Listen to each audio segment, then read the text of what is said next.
crime scene investigators spent the morning out here going through the scene trying to recreate it. Now, I spoke with the general manager of the Kansas State Fair. He says that the victim was an employee of the State Fair. This morning, he was killed in this shooting.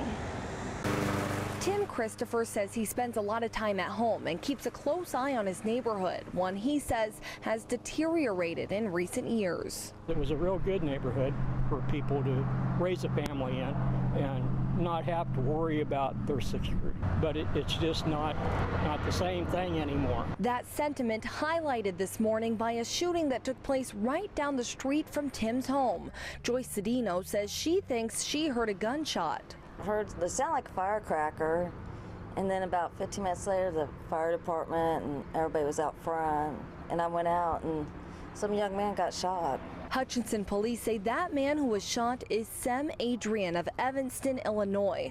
Police found him critically wounded and he was transported to Hutchinson Hospital where he later died. Neighbors believe the shooting may have involved people from a nearby house. There's a lot of us suspect that it was a little white house because you heard an argument at during that evening. There's a lot of traffic in and out short periods of time. Hutchinson police not releasing much information as they continue their investigation. For Tim, today he's grieving for both the neighborhood and the victim's family. I'm sorry that something like that happened and caused them pain and grief. I'm also sorry for the neighborhood that it's finally come within 100 feet of my door.